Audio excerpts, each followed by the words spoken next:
For my 74th birthday, my estranged son sent me a bottle of my favorite bourbon. I thought it was a peace offering after 3 years of silence. But the bottle was poisoned. He didn't count on one thing. I gave that gift to his own father-in-law, my best friend. That one act saved my life, put an innocent man in the hospital, and was the first shot fired in a war I never asked for. But it's a war I intend to finish. Before I continue this story, please let me know where you are watching from in the comments below. And hit like and subscribe if you believe that the truth is always worth fighting for, no matter who you have to fight against. The morning it all began was quiet like any other Tuesday. The only thing different was the number, 74. It felt heavy. I was sitting at my kitchen table watching the sun climb over the oak tree in my yard when I saw the package on my porch. It was a plain brown box, no return address, just my name and street written in a sharp, familiar scrawl. I knew that handwriting. I would know it anywhere. It was my son's. David's. I carried the box inside and set it on the table. For a long moment, I just looked at it. 3 years. 3 years of silence, of birthdays and holidays that passed without a word. It wasn't a loud ending. There was no shouting match, no slammed doors, just a slow, quiet fading away until there was nothing left. I cut the tape and opened the box. Inside, nestled in a bed of packing peanuts, was a bottle of small-batch Kentucky bourbon. The good stuff. The kind of thing a son gives his father. Taped to the bottle was a small white card with just 2 words. Happy birthday. No dad, no love, David. Just the 2 words standing there cold and alone. I lifted the heavy glass bottle. The amber liquid inside seemed to catch the morning light and hold it. It was a beautiful, thoughtful gift. Except for one thing. David knew I couldn't drink it. He was in the hospital room with me when the doctor drew a hard line through my life. My heart, the doctor had said, was a tired engine. It couldn't handle the strain of alcohol anymore. David had been there looking down at his phone as the list of things I had to give up grew longer and longer. So this gift, it wasn't thoughtful. It felt like a test, or worse, an erasure, a reminder that the man he remembered was no longer the man I was. The grandfather clock in the hall ticked loud in the quiet house. Each tick seemed to say, "What now?" Letting a fine bourbon like that go to waste felt wrong. Then I thought of George Williams. George is more than my son's father-in-law. He's my friend, the kind of friend who shows up with a hammer and nails after a storm without being asked. He's a good man, a man who knows how to appreciate a good story and a good drink. He would give this bourbon the respect it deserved. That felt right. Better than letting it sit on my shelf as a monument to all the things I had lost. Later that afternoon, I buckled the bottle into the passenger seat of my old truck. It was a strange habit, I know, but the thought of it rolling around on the floor made me uneasy. I drove over to George's place on the other side of town. He opened the door before I could even knock, a wide, honest smile spreading across his face. "James, good to see you." "What's all this?" he asked, his eyes landing on the bottle in my hands. "A birthday gift," I said, offering it to him. "From David." George's eyebrows shot up in surprise. He took the bottle carefully, turning it over to read the label. "Well, I'll be," he said, letting out a low whistle. "This is the good stuff, the real good stuff. I figured you'd get more enjoyment out of it than I would," I told him. He clapped me on the shoulder, his grin widening. "Don't mind if I do. Thank you, James. This means a lot." Watching his genuine happiness, I felt a sense of relief. The weight of the bottle and all the unspoken things it represented was finally gone. I had passed it on. I had done the right thing. That night the phone rang as I was washing the last of my dinner dishes. I saw David's name on the caller ID and my stomach tightened. I let it ring a few times before answering. His voice was casual, too casual, as if we spoke every week. "Dad, happy birthday," he said. It sounded like an afterthought. "You get my gift I did, son," I said, leaning against the counter. "It's a fine bottle. You try it yet?" There was an edge to his voice, an eagerness that felt out of place. It made me uneasy. "No," I said slowly. I passed it along to George. Figured he'd get more use out of it. The line went silent. It wasn't a bad connection. It was a dead, heavy silence that stretched for a few long seconds. I could almost hear him thinking, processing. When he finally spoke, his voice had changed. It was flat cold and stripped of any pretense of warmth. "You gave it to George. It wasn't a question. It was an accusation." "That's right," I said. I heard him take a sharp breath, then a slow, controlled exhale. The sound sent a shiver down my spine. Then without another word, the line went dead. I stood there in my quiet kitchen holding the phone, a cold dread seeping into my bones. That silence, that tone in his voice. It wasn't just disappointment. It was something darker. Something was wrong. Terribly wrong. The next morning, my world broke apart. The phone rang just after 9. It was Mary George's wife. I could hear the panic in her voice before she even said a word. "James," she cried, her voice cracking. "It's George. You have to come to the hospital. He collapsed this morning." The coffee cup I was holding slipped from my fingers, shattering on the linoleum floor. My mind went white with shock, then a single horrifying image burned its way through. "The bourbon bottle, what happened?" "Mary," I asked, my voice barely a whisper. "The doctors, they don't know," she sobbed. "They said it looks like some kind of poisoning." Poisoning. The word echoed in the sudden silence of my kitchen. "He was fine last night," Mary continued, her voice breaking. "We sat on the porch. We had a drink. From that beautiful bottle you brought over. He loved it. And this morning he couldn't even stand up. I couldn't breathe." I sank into a chair, the shattered pieces of the coffee cup at my feet. It all clicked into place with a horrifying clarity. The gift I couldn't drink. David's cold fury on the phone. The heavy silence. It wasn't a thoughtless gift. It wasn't a mistake. It was a weapon. And I had handed it to my best friend. After I hung up, I moved through my house like a ghost. I walked to the kitchen trash can, the one I had just put a new bag in yesterday morning. My hand trembled as I lifted the lid and looked inside. My heart stopped. There, lying on top of a crumpled napkin, was something that did not belong. A small, clear plastic vial, the kind that might hold vitamins. It had no label, but I could see a faint trace of white powder clinging to the inside. I had never seen it before in my life. I knew with a certainty that felt like ice in my veins that I had not thrown it away. My mind raced. I remembered. Before I'd taken the bottle to George's, I had poured a tiny amount, maybe an ounce, into a small, clean mason jar. It was an old habit from my drinking days just to admire the color. I'd forgotten all about it. I rushed to the refrigerator and found it sitting in the back behind the milk. I took it out and set it on the counter next to the vial I'd pulled from the trash. The two objects sat there under the bright kitchen light, one representing a friendship, the other a betrayal so deep it had no name. I knew I couldn't go to the police yet, not like this.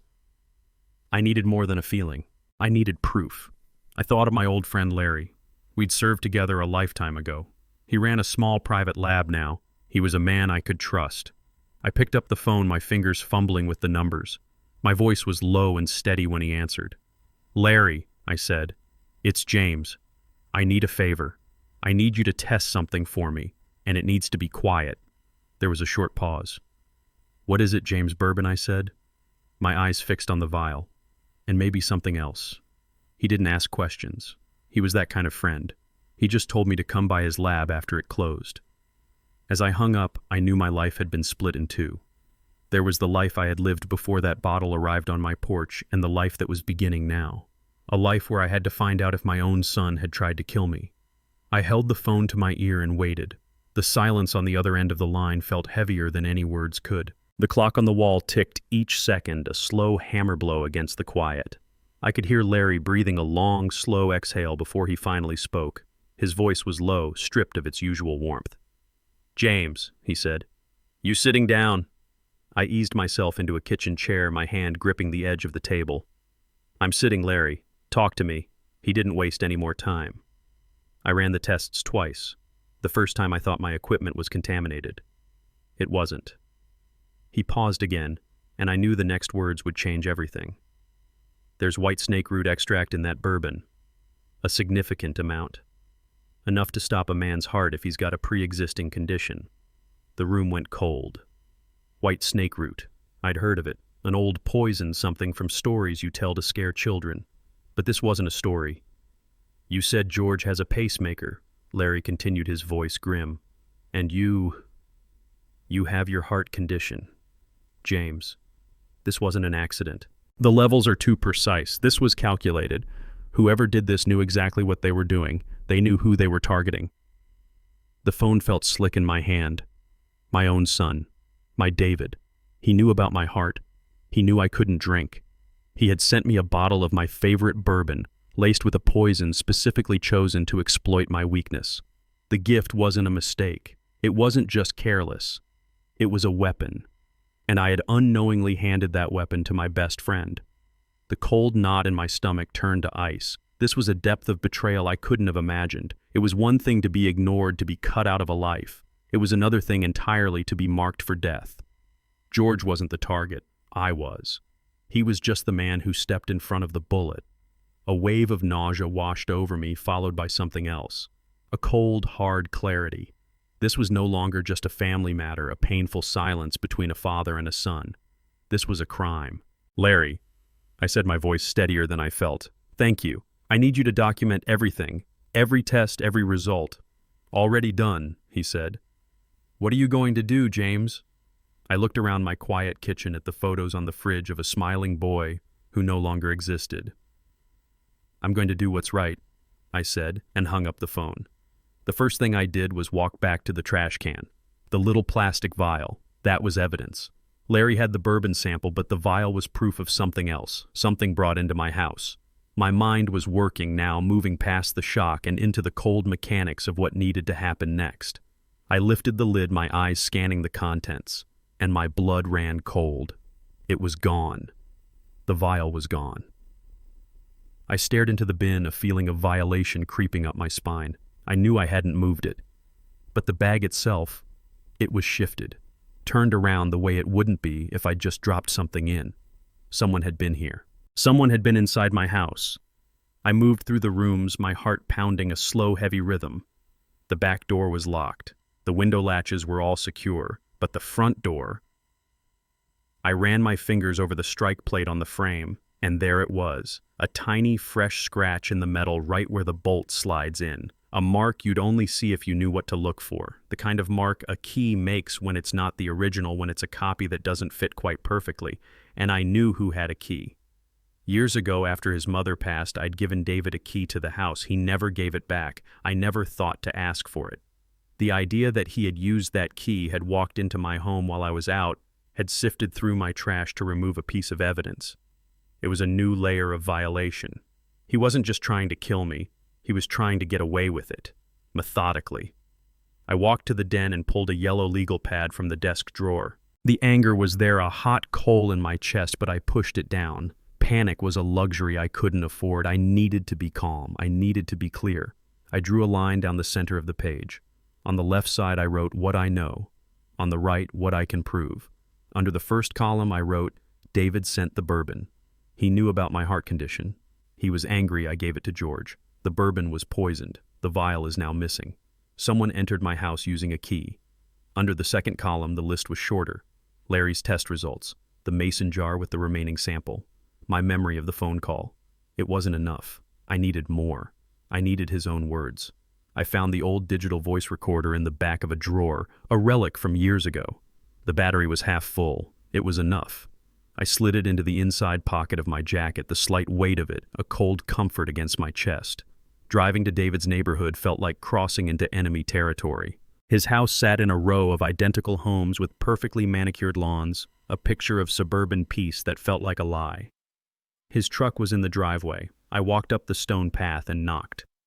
He opened the door, and for a split second, I saw genuine surprise on his face, quickly replaced by a calculated mask of warmth. "Dad," he said, as if my showing up unannounced was the most natural thing in the world. "This is a surprise." "Is it?" I said, stepping past him into the house. The air inside smelled of lemon polish and nothing else. It was sterile, everything arranged at perfect right angles. He closed the door behind me. "I heard about George," he said, his voice dripping with false concern. "It's terrible. Simone is with him now. The doctors think it might be a virus. Is that what they think?" I kept my tone flat, emotionless. I wouldn't give him the satisfaction of my anger. He shrugged, avoiding my eyes. "That's what they're saying." My gaze drifted to his kitchen. On the counter, 3 expensive bottles of bourbon stood in a neat line. None of them were open. He was watching me. I turned back to him. "George liked the bourbon," I said, my voice quiet. He said his favorite pour was the one from the middle shelf of my fridge, the single malt. I was lying. I'd never specified a brand to him. I was fishing. He blinked. Just once, but it was slower than a natural reflex. It was the blink of a man whose brain was catching up to a mistake. He recovered quickly, forcing a small laugh. Yeah, well, he has good taste. Funny thing is, I said, feeling the recorder against my chest, a steady, silent witness. I never told you where in the fridge I stored it. The mask slipped. For the smallest fraction of a second, his face went blank the way an animal freezes when it hears a twig snap in the woods. Then the practiced smile returned. You must have, he said, shaking his head. You get chatty when you're sentimental, Dad. I didn't, I said, holding his gaze. The silence stretched between us thick and suffocating. The hum of his stainless steel refrigerator was the only sound. A car passed by on the street outside. The digital clock on the microwave clicked from 12:09 to 12:10. He finally broke eye contact, reaching for a dish towel and beginning to dry a glass that was already bone dry. You always overthink things, he said, his voice tight. You always have to find a problem where there isn't one. I took a step closer. I'm going to ask you one more question, David, I said. And I'm going to let the silence after it tell me the answer. He looked up, his eyes hard. Did you tamper with that whiskey? The silence that followed was alive. It filled the sterile kitchen, pushing against the walls. He just stared at me, his jaw set. He didn't speak. He didn't have to. Goodbye, David, I said, and turned to leave. Dad. He said, his voice a low warning. I stopped at the door, but didn't turn back. You keep accusing me of things you're going to push me away for good. I'm not accusing, I said to the door. I'm collecting. I walked out into the bright afternoon sun, got into my truck, and pressed the stop button on the recorder. My hands were steady, but my world had been shaken to its core. I didn't drive home. I drove to a quiet corner of a grocery store parking lot, pulled out my phone, and dialed a number I now knew I should have called sooner. When a man's voice answered, I said, My name is James. I need to speak with a detective. I believe my son tried to kill me. After the call with Larry, the shock in my veins cooled and hardened into something else. Purpose. The bourbon sample was one thing, scientific and sealed, but that little plastic vial I'd found in the trash, that was different. That was the piece that didn't belong, the physical proof that something had been brought into my house. That vial connected the poison to my home, to me. It was the linchpin. I walked back to the kitchen, my steps measured. The anger, the grief. I packed it all down. There would be time for that later. Right now, I needed to think like a man building a case, and that vial was my cornerstone. I lifted the lid of the trash can, my eyes scanning for the small, clear object. And my heart stopped. It was gone. I stared into the bin, a deep primal sense of violation washing over me. It wasn't just missing. I could tell the bag had been disturbed. The contents were shifted. A crumpled paper towel that had been on the right was now on the left. Someone had been in here. Someone had sifted through my trash looking for that specific item. Someone had been inside my house. The quiet of my home suddenly felt menacing. Every shadow seemed to stretch. Every creak of the old floorboards sounded like a footstep. I moved through the rooms, a cold dread creeping up my spine. The back door was bolted just as I'd left it. The window latches were all secure. I ran a hand along the frames, checking for any sign of forced entry, any splintered wood or pry marks. Nothing. Then I came to the front door. I looked at the deadbolt, solid and familiar. But as I examined the strike plate on the door frame, I saw it. A tiny fresh scratch in the brass right at the edge of the opening. It was a faint silvery line you'd never notice unless you were looking for it. It was the kind of mark a key makes when it's not a perfect fit. A copy. A key that has to be jiggled just so to turn the lock. And a memory cold and clear surfaced from years ago. After his mother passed, I'd given David a key. He'd been helping me sort through her things. He never gave it back. In the fog of grief, I never thought to ask for it. He had used that key. He had used the trust it represented to walk into my home, his childhood home, and steal a piece of evidence that could expose him. The betrayal was so profound, so complete, it almost took my breath away. He hadn't just tried to kill me. He was actively, methodically trying to get away with it. But panic is loud, and I needed to be quiet. I walked to my den, the room where I used to help him with his homework. I sat down at the old wooden desk and pulled out a fresh yellow legal pad. My hands were perfectly steady. The shock had burned away, leaving behind a cold, hard resolve. I drew a single straight line down the center of the page. At the top of the left column, I wrote in block letters, "What I know." At the top of the right, "What I can prove." Under the first column, the list grew quickly. David sent the poisoned bourbon. He knew about my heart. He was angry I gave it to George. The vial of powder was in my trash. Now it's gone. Someone entered my house using a key. David has a key. The list in the second column was dangerously short. Larry's lab report on the bourbon, the sample I still had, my own testimony. It wasn't enough. A good lawyer would tear that apart, paint me as a grieving, confused old man. I needed more. I needed something that couldn't be explained away. I needed David's own words, and I knew I had to be the one to get them. The list on the yellow legal pad was a map of my own private hell. The column of things I knew was long and heavy. The column of things I could prove was dangerously short. It was my word, the word of an old man against my son's. A good lawyer would call me bitter, confused, maybe even senile. They would create doubt, and doubt is all a lie needs to survive.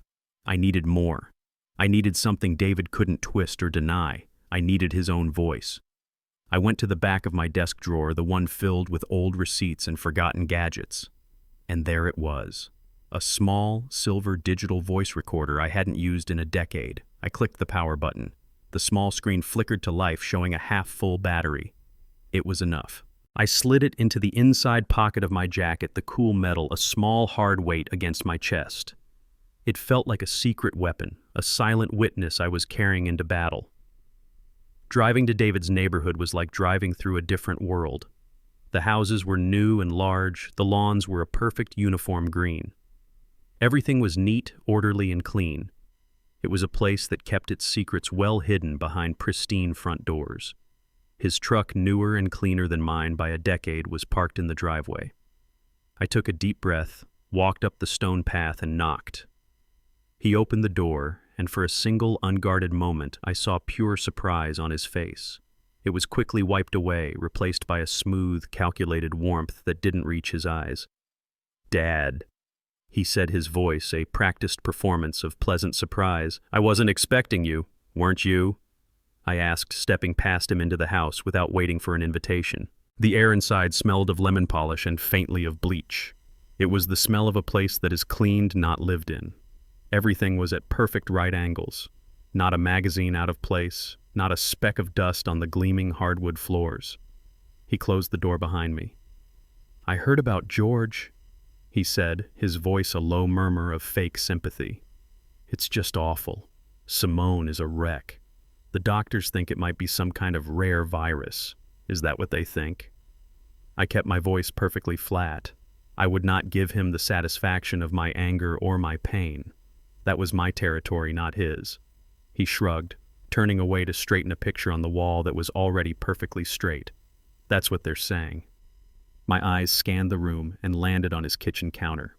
Lined up like soldiers were 3 expensive bottles of bourbon, all of them sealed. He followed my gaze and smiled a politician's smile that was all teeth. "Just restocking the bar," he said lightly. I walked toward the kitchen, running a hand along the cool granite countertop.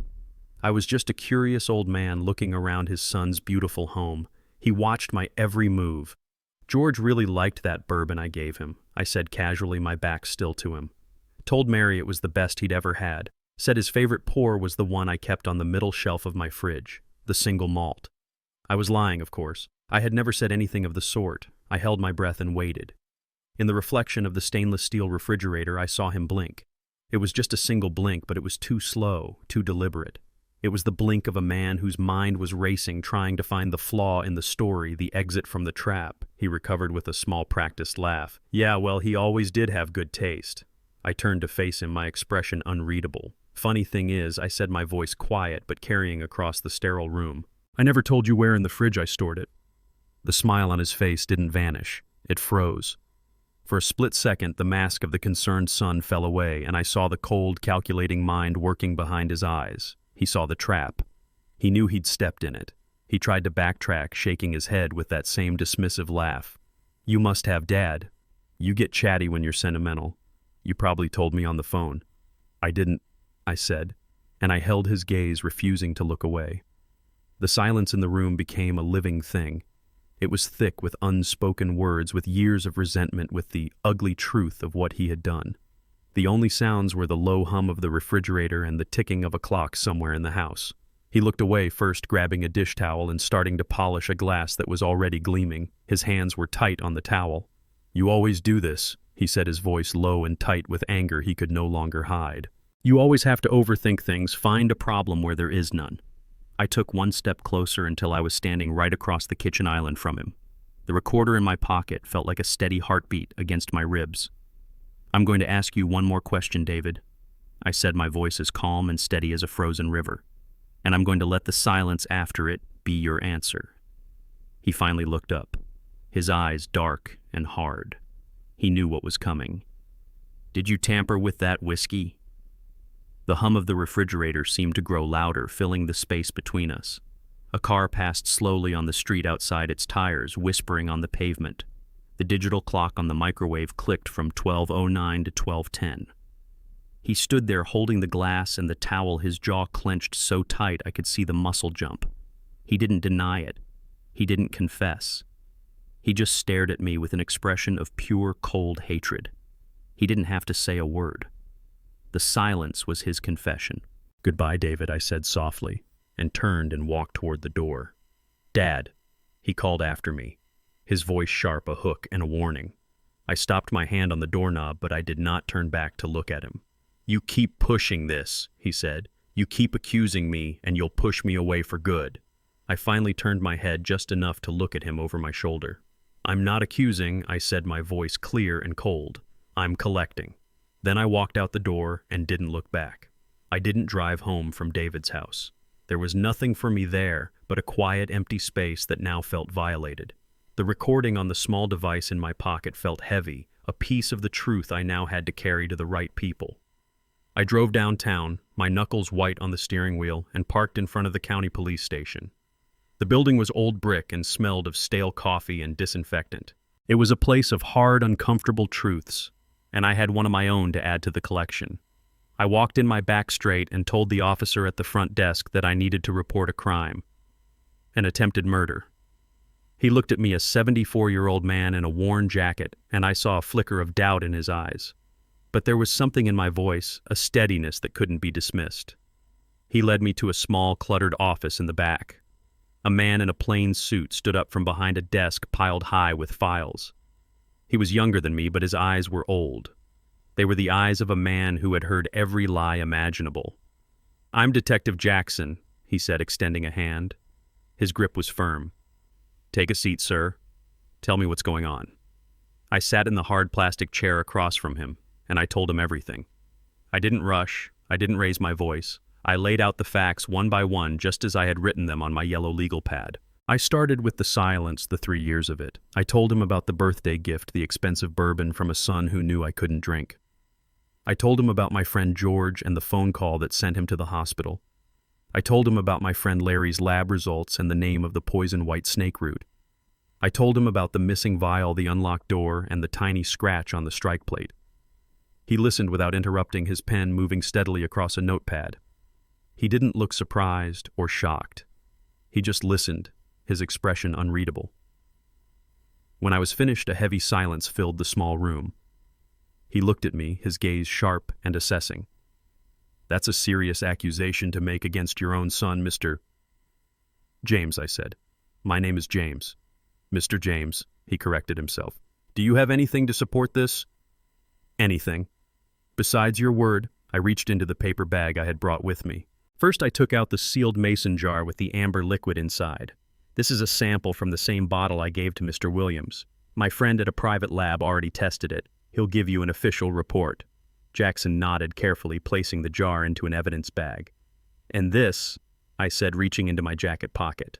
I took out the small silver voice recorder and placed it on the desk between us. "This is a conversation I had with my son less than an hour ago." I pressed play. The sound of my own voice, calm and quiet, filled the room, followed by David's smooth, practiced denials. Jackson leaned forward, his focus entirely on the small device. He listened to the whole thing, his eyes never leaving the recorder. When it got to the part where I asked the final question, "Did you tamper with that whiskey?" the detective's jaw tightened. He listened to the long, damning silence that followed, a silence that was louder than any confession. When I pressed stop, he leaned back in his chair and let out a long, slow breath. He looked at me, and for the first time I saw something other than professional detachment in his eyes. I saw that he believed me. "We'll send the sample to the state lab for confirmation," he said, his voice now carrying a new weight of authority. "We'll log this recording as evidence. As of right now, this is an active investigation into attempted homicide." He stood up and I stood with him. "Mr. James, I need you to do a few things for me. First, you are not to have any contact with your son. None at all. If he calls you, you don't answer. If he texts you, you save it but you don't reply. If he shows up at your house, you don't open the door. You call 911 immediately. Do you understand?" "I understand," I said. He walked me to the door of his office. "You did the right thing coming to us," he said. "This is our job now. Let us do it." I walked out of that police station and into the afternoon light, feeling like a great weight had been shifted. It hadn't been lifted, not yet, but now I wasn't carrying it alone. A few days later, I was at the hospital, sitting by George's bedside. He was awake, his color a little better, but the easy strength I'd always known in him was gone, replaced by a deep, weary fragility. We weren't talking much, just sitting in the quiet hum of the machines, the silence, a comfortable blanket between old friends. I was reading him an article from a car magazine when I saw a figure hesitating in the doorway. It was Simone David's wife and George's daughter. Her face was pale and drawn, her eyes wide with a mixture of fear and something that looked like anger. She looked like a person who hadn't slept in days. I stood up as she walked into the room. She glanced at her father sleeping fitfully in the bed, and a wave of pain washed over her face. She turned to me, her hands twisting the strap of her purse. "Can we talk?" she whispered, her voice trembling. In the hall, I nodded, giving George's shoulder a light squeeze before following her out. We found an empty waiting area at the end of the corridor, the chairs bolted to the floor, the air smelling of antiseptic and stale coffee. She didn't sit. She stood in the middle of the room, her arms wrapped around herself as if she were holding herself together. "I don't know what to do," she began, her voice cracking. "I heard the police were at your house. David, he told me you were making things up, that you were confused." I stayed silent, letting her speak. I knew this was hard for her, standing between her husband and her father. "But he's been different lately," she continued, the words tumbling out now. "Secretive. He spends hours in the garage. He started this hobby a few months ago, collecting dried plants, herbs. He keeps them in labeled mason jars on a shelf. He told me it was for making natural remedies." I felt a cold dread settle in my stomach. I knew where this was going. She finally looked at me, her eyes filled with a horrifying realization. "Last night, after he told me about you going to the police, I couldn't sleep. I went on our computer, I looked at his search history." She took a ragged breath. He'd been looking up things. Dosage levels, how to extract compounds from plants, and I saw the name. She choked on the words. White snake root. He searched for it over and over again. There it was. The final piece of the puzzle, the one that connected David directly to the poison. She started to cry, then silent, heartbroken tears. "My own father," she whispered. "He tried to kill my father. He was trying to kill me, Simone," I said gently. "Your father. He was just in the way." The words were harsh, but they were the truth, and I think she needed to hear it. The lie she'd been living was over. She looked at me, her expression hardening from grief into a fierce, protective anger. The love for her father was stronger than the loyalty to her husband. I knew in that moment that I had an ally. "Detective Jackson needs to hear this," I said quietly. "Every word of it. The jars in the garage, the search history. It's important." She wiped her eyes with the back of her hand, her chin set with a new resolve. "I know," she said, her voice stronger now. "I already called him. I left a message. I'll tell him everything." In the sterile, quiet hallway of that hospital, a terrible but necessary alliance was formed. She was no longer just my daughter-in-law. She was a witness, and her testimony would be the nail in her own husband's coffin. We both knew it, and we both knew there was no turning back. The conversation with Simone was a turning point. It was no longer just my word against his. Now the police had a witness who could place the poison, the motive, and the man in the same garage. I knew Detective Jackson would be moving forward, and I knew David would find out. I just didn't know how he would react. The answer came 2 days later. My phone buzzed on the kitchen table. An unknown number. I let it go to voicemail. A moment later, a message appeared. I waited, then pressed play. "Dad, it's me." It was David's voice, but it was different. It was tight-strained, like a wire pulled taut. "We need to talk. Sooner is better than later." He paused. "Call me back." I didn't. I wrote down the time and the exact words on a fresh index card for my file. I was a collector now, and this was another specimen. The next day, another text arrived from the same number. "You're making a mess of this. You went to the cops. That's not smart. We could have handled this." Handled what, I wondered. The poisoning of an innocent man. My murder. I copied the text word for word and sent it to Detective Jackson. His reply was immediate. "Keep documenting. Do not engage." The real escalation came on a Thursday afternoon. A delivery truck pulled up, the kind that handles local couriers. The driver left a small padded envelope on my porch mat. It had no return address, just my name typed on a plain white label. I took it inside, a feeling of cold dread washing over me. My hands were steady as I tore open the seal. Inside wasn't a letter. It was a single sheet of glossy photo paper. My breath caught in my chest. It was a photograph of my own house. It had been taken at night from across the street, likely from a parked car. The porch light cast a lonely yellow glow on the front steps and the old wooden swing. The house was dark, the windows like vacant eyes. There was no one in the picture. Nothing was out of place. But that was the point. The message wasn't in what the picture showed. It was in the fact that it existed at all. It was a silent, chilling declaration. "I see you. I know where you are. I am always watching." I stared at the photograph for a long time. I thought he expected me to feel fear. He wanted me to imagine him out there in the dark, his hatred focused on my home. He wanted me to feel trapped, to be scared enough to call Detective Jackson and say it was all a mistake, a misunderstanding. But as I looked at that picture, I didn't feel fear. I felt a deep, profound anger. This was an act of a coward, a desperate move by a man who was losing control and trying to reclaim it through intimidation. He had misjudged his target. I was too old to be scared by shadows. I laid the photograph on my kitchen table. I took out my phone, and with the calm precision of a crime scene photographer, I took pictures of the envelope, the label, and the photograph itself from several angles. I emailed the images to Detective Jackson with a simple subject line, "Evidence, received today." Then I took action. I drove to the hardware store, the photograph tucked safely in my evidence file on the passenger seat. I walked down the aisles and bought 2 of the heaviest-duty deadbolts they sold. I also bought a small, high-pitched alarm that sticks to a door frame and shrieks if the connection is broken. Back home, I spent the next hour installing the new locks, my hands sure and steady as I drove the long screws deep into the door and the frame. The solid metallic click of the new deadbolt sliding into place was a satisfying sound. I installed the alarm on the back door. Then I went to my late wife's sewing kit. I pulled out a long piece of dark thread. I went to the front door, taped one end of the thread to the base of the door frame and the other to the door itself about half an inch from the floor. It was an old trick, simple but effective. The thread was practically invisible in the dim light of the hallway. If the door opened, the thread would break. It wouldn't stop anyone, but it would tell me a story. It would tell me if I was still alone in my own home. That night, I didn't sit in the living room. I sat in my den in the dark, looking out the window at the quiet, empty street. The house was now a fortress. The threats were no longer just words on a screen. They had a physical form. The game had changed. And I sat there, a collector, waiting patiently, wondering what piece of evidence my son would deliver to me next. The call from Detective Jackson came 2 days later on a morning when the sky was a flat, unforgiving gray. I had been waiting by the phone, a prisoner in my own home, imagining the scene at David's house, imagining the police cars, the search warrant, the violation of that sterile, perfect space.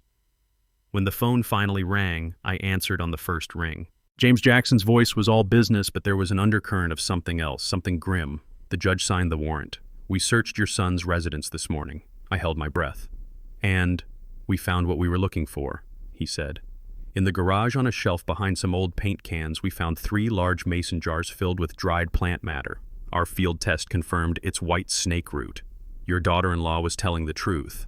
I felt a small, bitter sense of validation. But I knew that wasn't all. I could hear it in his voice. "There's more," I said. It wasn't a question. "Yes," he said, and the professionalism in his voice gave way to a tone of weary disgust. "We found a notebook. A small, black, spiral-bound notebook tucked away in his desk drawer." He paused, and I could hear him rustling papers on his end. "It's a ledger of sorts, dates, chemical compounds, dosage notes." I closed my eyes, picturing David's sharp, neat handwriting meticulously planning my death. "He used initials," Jackson continued. "On a page dated 6 months ago, there's an entry. The initials GW for George Williams. Next to it, a dosage amount and a single word, trial. The word hung in the air between us. Trial. My best friend, a good and decent man, had been a science experiment for his own son-in-law, a test run. I felt a wave of hot, useless anger. "There's a more recent entry." James Jackson's voice was quiet now. "Your initials, J. Next to them, a much higher dosage number, and 2 words, final dose." So there it was. The cold, hard proof written in my son's own hand. The finality of it was absolute. But the detective wasn't finished. "James," he said, and I could tell this was the hardest part for him to say. "There's one more name in the book, the last entry. It's not initials this time." He wrote her full name. Simone. The world tilted. Simone. His own wife. The woman who had come to me crying and terrified. What did it say? I whispered, my voice hoarse. Jackson took a deep breath. "It says her name. And next to it the note reads, 'After William's inheritance is secure.'" I had to sit down. My legs wouldn't hold me. The whole monstrous picture finally came into focus, and it was more horrific than anything I could have imagined. This was never just about me. It was never about some twisted father-son resentment. This was a plan, a cold-blooded multi-stage plot born of pure greed. He would poison George, his father-in-law, to accelerate Simone's inheritance. He would poison me, his own father, to remove a threat and perhaps collect on some small policy. And then once all the money was secure, he would kill his own wife, the mother of his children, to have it all for himself. My son wasn't just a murderer in his heart. He was a predator methodically hunting his own family one by one. The boy I had raised, the man I had tried to love, was a stranger, a monster hiding behind a perfect lawn and a polite smile. And I, the man he thought was his first victim, was now the only one who could stop him from finishing his list. The arrest happened quietly. Detective Jackson called me and told me they had taken David into custody at his office. There was no drama, no chase, just the cold, quiet click of handcuffs. The trial began weeks later, and walking into that courtroom felt like stepping into a different world. It was all polished wood and hushed tones, a place where the ugliest parts of human life were dissected under fluorescent lights. I saw David sitting at the defense table next to his lawyer, a man named Henderson with a sharp suit and an even sharper smile. My son was wearing a county-issued jumpsuit, the bright orange a stark contrast to the muted colors of the room. He looked thinner, his face pale, but when he looked at me, his eyes were as hard and cold as stone. There was no remorse in them, only blame. Henderson's strategy became clear on the first day. He wasn't going to fight the facts. He was going to fight the storyteller. He was going to paint me as a bitter, vindictive old man, a resentful father who had fabricated this entire story out of spite. During his opening statement, he spoke of a long and troubled family history of disputes over money of a father who was unable to accept his son's success. I sat there, my hands resting on my knees, and listened to him try to turn my life into a lie. I did not flinch. I did not react. I just let him talk, knowing that his words were hollow. But words are no match for evidence. The prosecutor, a sharp young woman with a no-nonsense voice, began to build her case brick by undeniable brick. She presented the state lab's report on the bourbon confirming the presence of white snake root. She played the recording of my conversation with David, and the entire courtroom listened to that long, damning silence after I asked him if he'd tampered with the whiskey. She put Simone on the stand. My daughter-in-law walked to the witness box, her face a mask of grief. In a quiet, trembling voice, she told the jury about the jars in the garage, about the internet searches about her husband's growing secrecy. Henderson tried to discredit her, suggesting she was a scorned wife looking for revenge, but her pain was too real, too raw to be faked. And then the prosecutor presented the notebook. An evidence technician wearing gloves carried the small black notebook to the witness stand. The prosecutor projected a copy of the key pages onto a large screen for the jury to see. The courtroom was utterly silent as they looked at David's neat, meticulous handwriting. They saw the initials GW and the word trial. They saw my initial J and the words final dose. And then they saw Simone's name and the chilling phrase written beside it, after William's inheritance is secure. A quiet gasp went through the room. This was no longer about a family feud. It was about a monster's ledger. Finally, it was my turn. I walked to the stand, swore an oath on a book I still believed in, and sat down. The prosecutor guided me through the story from the moment the package arrived to the phone call I made to Detective Jackson. I told the truth simply and plainly. I did not add emotion. I did not speculate on his motives. I just presented the facts as they had happened. Then it was Henderson's turn. He approached me with that sharp smile. "Mr. James," he began, his voice smooth and condescending. "Isn't it true you and your son have been estranged for nearly 3 years? That you disapproved of his career, his wife, his life?" "We were estranged," I said, my voice even. "That is a fact. A fact that might make a father angry, wouldn't you say angry enough to seek retribution?" "I sought the truth," I said, looking directly at the jury. "And the truth is what led us here. He tried for half an hour to trip me up, to make me angry, to paint me as the villain of his story. But my story was not his to tell. I answered his questions with quiet, simple facts.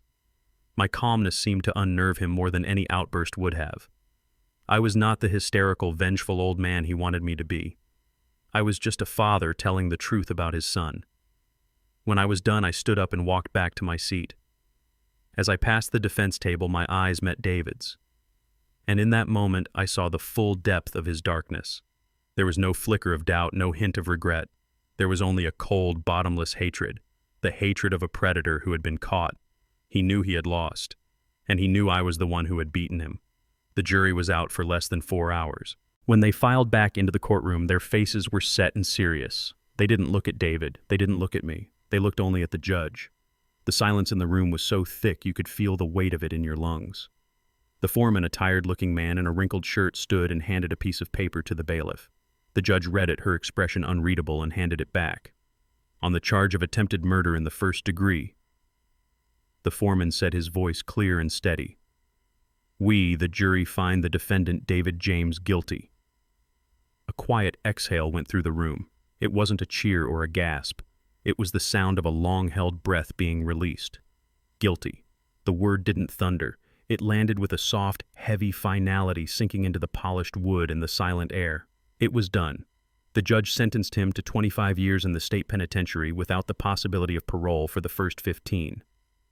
David didn't react. He just sat there staring at a spot on the wall above the judge's head as if he were a bored spectator at someone else's trial. As the bailiffs came to lead him away, he turned his head. His eyes found mine across the courtroom. In that final silent moment, I searched his face for a flicker of regret, a hint of the son I once knew. But there was nothing. Only a cold, bottomless ocean of hate. He looked at me as if I were a stranger who had wronged him, not the father he had tried to kill. Then he was gone. I thought I would feel relief. I thought I would feel the sweet taste of victory. But as I stood up and walked out of the courtroom into the bright, cold light of day, all I felt was a profound and hollow ache. Justice had been done. The truth had won. But what had I really won? My son was gone, lost to a darkness I could never have imagined. The relationship was not just broken, it was a pile of ashes. I had won the war, but the battlefield was my own heart, and the casualties were my own memories. Standing on the courthouse steps, I realized the verdict hadn't given me peace. It had only given me an ending. Peace, I understood then, was not something a judge or a jury could grant me. It was not a destination I had arrived at. It was a house I would have to build for myself, one quiet day at a time, from the wreckage of what had been. Justice isn't about the thunder of a gavel. It's about the quiet truth you hold on to when the storm passes. Betrayal can take your past, but never let it take the peace you have to build for your own future. That peace is earned, not given. My journey to find justice was a long and lonely one.